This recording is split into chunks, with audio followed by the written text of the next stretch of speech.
পিতায়া বা dragon fly এটা বিশেষ খাদ্য,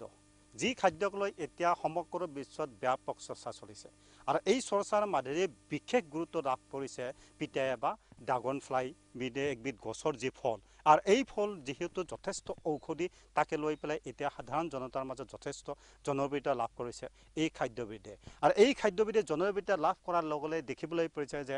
ভাৰতবৰ্ষৰ বিভিন্ন প্ৰান্তৰে অসমতো এই খাদ্যবিধৰ খেতি কৰিবলৈ আৰম্ভ কৰিছে। শেহতীয়াকৈ মই উপস্থিত আছোঁ গোৱালপাৰা জিলাৰ আগিয়া অঞ্চলৰ বুধিপাৰা গাঁৱত আৰু বুধিপাৰা গাঁৱতো প্ৰায় 8 বিঘাতকৈ অধিক ভূমিত এতিয়া এই ড্ৰাগন ফ্লাইৰ খেতি কৰিবলৈ দেখিব পোৱা গৈছে আৰু এতিয়া এই ড্ৰাগন ফ্লাইসমূহ ক্ৰমান্বয়ে ফল ধৰিবলৈ আৰম্ভ কৰিছে আৰু এই ড্ৰাগন ফ্লাই সুস্বাদু খাদ্য খোৱাৰ কাৰণে কিন্তু এতিয়া বিভিন্ন ধৰণৰ অঞ্চলৰ পৰা গ্ৰাহক ইয়াত অহা দেখিবলৈ পোৱা গৈছে আৰু এই গ্ৰাহকসকলে এই খাদ্যবিধ বিচাৰি হেতা পৰা লগোৱা দেখিবলৈ পোৱা যায়। এই কাৰণে হেতা পৰা লগা দেখিবলৈ পাইছে এই খাদ্যবিধত 60% ইয়াতে দেখিবলৈ পোৱা গৈছে যে কেলৰি আছে আৰু 60%ৰ উপৰিও ইয়াত দেখিবলৈ পোৱা গৈছে 82% কাৰ্বহাইড্ৰেট আছে, ইয়াতে 4% প্ৰটিন আছে, আনফালে দেখিছে 11% চি ভিটামিন আছে, যাৰ ফলত এই খাদ্যবিধ এতিয়া মহৌষধ হিচাপে পৰিগণিত হৈছে বিভিন্ন লোকৰ মাজত, বিশেষকৈ ডায়েবেটিছ আৰু মধুমেহ ৰোগৰ উপৰিও যিসকল বিভিন্ন ধৰণৰ গেষ্ট্ৰিক এচিডত আক্ৰান্ত হৈছে সেইসকলৰ লোকৰ বাবে এই খাদ্যবিধ অত্যন্ত প্ৰয়োজনীয় হৈ গৈছে আৰু এই খাদ্যবিধৰ কেনেধৰণে খেতি কৰিছে মোৰ ভিডিঅ'ত ডালিমে দেখা পাইছে। ইয়াত দেখিবলৈ পাইছে ড্ৰাগন ফ্লাইৰ খেতি আৰু ড্ৰাগন ফ্লাই অৰ্থাৎ পিতায়া, এই পিতায়াৰ খেতিবিধ কেনেদৰে কৰিছে ইয়াত দেখিবলৈ পাইছে যে এনেদৰে এবিধ এটা চিমেণ্ট ৰড আৰু শিল বালিৰে এইবিধ এটা কংক্ৰিটৰ পষ্ট নিৰ্মাণ কৰা হৈছে আৰু এই পষ্টটোৰ ওপৰত দেখিবলৈ পাইছে এটা ঘূৰণীয়া আকৃতিৰ গৰু গাড়ীৰ চকাৰ দৰে এয়া নিৰ্মাণ কৰা হৈছে আৰু এই নিৰ্মাণ কৰা স্থলীৰ পৰা তলত যিটো গুড় আছে গুড়ৰ পৰা দেখিবলৈ পাব যে ইয়াতে এইটো হ'ল পিতায়া বা ড্ৰাগন ফ্লাই গছ, এই গছবিধ ইয়াতে ৰুই দিয়া হৈছে আৰু ৰুই দিয়াৰ পিছত ইয়াৰ পৰাই এনেদৰে এই গছবিধ ক্ৰমান্বয়ে ওপৰলৈ উঠি আহিবলৈ ধৰিছে আৰু ইয়াৰ গুৰিৰ পৰা কিন্তু আকৌ পলি ওলাই পেলাই ইয়াতে ওপৰলৈ উঠি আহিব আৰু ওপৰলৈ উঠি আহি পেলাই গছবিধে এই হুইলটোৰ এই চকাটোৰ এই মাজেৰে সোমাই দিয়াৰ পাছত বাহিৰলৈ ওলাই দিয়া হ'ব, অৰ্থাৎ বাহিৰলৈ ওলাই দিয়া অংশতে এই ড্ৰাগন ফ্লাই অৰ্থাৎ পিতায়া গছৰ ফুল ফলিব আৰু এই ফুল কেনেদৰে ফলিছে ইয়াত দেখিবলৈ পাইছে এইটো হ'ল ফুল, এই ফুলটোৰ সম্পূৰ্ণৰূপে ফুলি পেলাই এতিয়া ফল হ'বলৈ আৰম্ভ কৰিছে আৰু এই ফল হ'বলৈ আৰম্ভ কৰাৰ লগে লগে এয়া দেখিবলৈ পাইছে এই ফলবিধ এনেদৰে ফুলি পেলাই ফল হোৱাৰ পিছত এই আইটেম ফল হৈছে আৰু ফলটো এতিয়া পকিবলৈ আৰম্ভ কৰিছে আৰু পকাৰ লগে লগে এতিয়া অত্যন্ত ৰসপূৰ্ণ হৈ পৰে, খুব সোৱাদী হৈ পৰে আৰু এই সোৱাদী খাদ্যবিধ খোৱাৰ পিছতে যিকোনো এজন ব্যক্তিয়ে যথেষ্ট পৰিমাণৰ শক্তি অনুভৱ কৰে আৰু সকল ডায়েবেটিছ ৰোগী আছে তেওঁৰ কাৰণেতো এয়া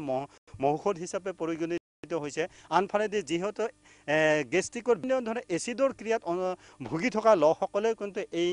ফলবিধ খাই পেলাই তেওঁলোকৰ যথেষ্ট উপশম পোৱাৰ সম্ভাৱনা আছে, যাৰ ফলতে এই খাদ্যবিধ এতিয়া সকলো শ্ৰেণীৰ লোকত জনপ্ৰিয়তা হোৱাই নহয় এয়া এক অত্যন্ত গুৰুত্বপূৰ্ণ খাদ্য হিচাপে বিবেচিত হৈছে আৰু ইয়াৰ প্ৰভাৱ কিন্তু যথেষ্ট পৰিমাণে দেখিবলৈ পোৱা গৈছে আৰু এই খেতিবিধৰ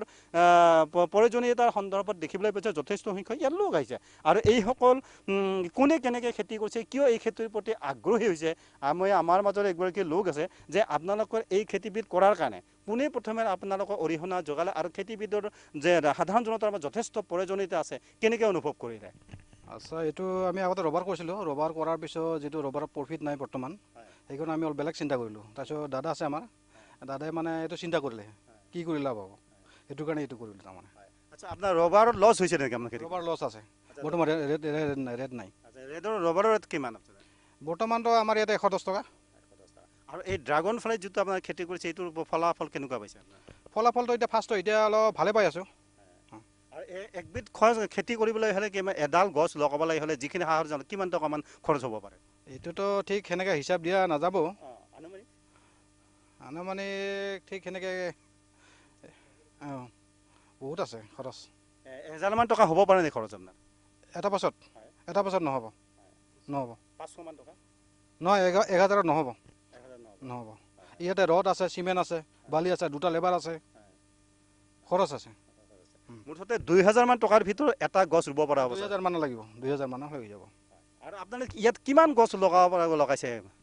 বৰ্তমান আমাৰ এইটো 4 বিঘা আছে, 4 বিঘাত আমাৰ 2600 মান বৰ্তমান আছে আৰু ৰুই আছোঁ। আমাৰ গোটেই টোটেল 8 বিঘা হ'ব,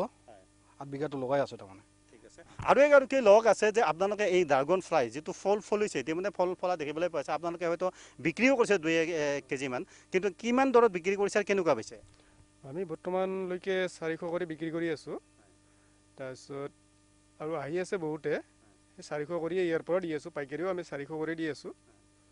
মানে খোৱা মানুহ যিটো দাম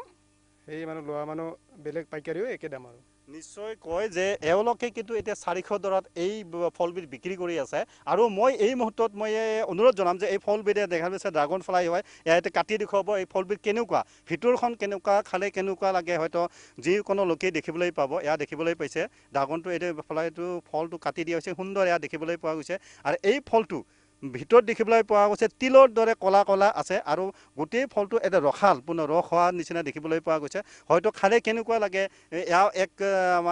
বিশেষ এটা হয়তো ৰহস্য মই প্ৰথমবাৰৰ পৰাই এয়া খাবলৈ ওলাইছোঁ সঁচাকৈ অত্যন্ত ৰসপূৰ্ণ আৰু সুন্দৰ খালে মজা লগা এটা খুবেই ভাল লাগিছে আৰু এই ফলবিধ যদি কোনো লোকে ঔষধ হিচাপে খায় যিকোনো লোকে খাব পাৰিব কিন্তু ইয়াৰ সোৱাদ আছে ৰস আছে আৰু ফলটো খোৱাটো কোনো অসুবিধাৰ সৃষ্টি নহয় সুন্দৰ এক মধুৰিআমৰ দৰে এটা